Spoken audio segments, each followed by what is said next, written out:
மழை காலத்தில் சுடுதண்ணியில் குளித்தா என்ன நன்மைன்னு தெரிஞ்சுக்கலாங்களாம்மா? மழை காலத்தில் வெந்நீர் வெது வெதுப்பான நீரில் தான் குளிக்கணும். ரொம்ப சூடாக ஊற்றக்கூடாதுங்க.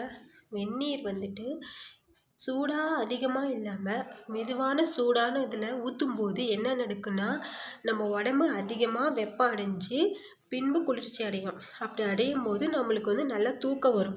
தூங்க போகிறதுக்கு முன்னாடி வெது வெதுப்பான தண்ணியில் தண்ணி ஊற்றிக்கலாம். இல்லை அப்படின்னா நம்ம காலையில் ஊற்றும் போது சுடுதண்ணியை வெது வெதுப்பான தண்ணியில் ஊற்றும் போது நம்ம உடம்புல இருக்கிற சின்ன சின்ன சின்ன சின்ன ஹோல்ஸில் பார்த்திங்கன்னா இருக்கிற அழுக்கு பிசுபிசுப்பு இது எல்லாமே வந்துடும். அப்படி வரும்போது உடம்பு நம்மளுக்கு ஃப்ரெஷ் ஆகிடும். அப்புறம் பார்த்திங்கன்னா நம்ம வந்துட்டு மழை காலத்தில் தண்ணி பார்த்திங்கன்னா நேச்சுரலாகவே அதிக குளிர்ச்சியோடு இருக்குது. அதிக குளிர்ச்சியோட தண்ணி ஜில்லுன்னு இருக்கும். நம்மளால் ஊற்ற முடியாது. சப்போஸ் அது ஊற்றினோம்னா நம்மளுக்கு சளி காய்ச்சல் இந்த மாதிரி எதாவது வரதுக்கு வாய்ப்பு இருக்குது. அதனால் வெது வெதுப்பான தண்ணியில் ஊற்றலாம்.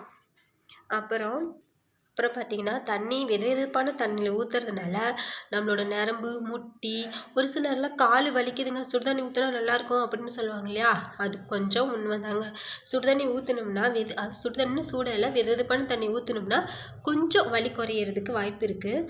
அப்புறம் பார்த்திங்கன்னா இதில் ஒரு விளைவு இருக்குது. என்ன அப்படின்னு பார்த்தீங்கன்னா, வெந்நீரை வெது வெதுப்பான ஊற்றினா எந்த பிரச்சனையும் இல்லை, நன்மை தான். அப்புறம் பார்த்திங்கன்னா சூடான தண்ணி அதிகமாக நம்ம ஊற்றிட்டோம் அப்படின்னா அது வந்துட்டு பக்க விளைவுகள் ஏற்படுறதுக்கான வாய்ப்பு இருக்குது.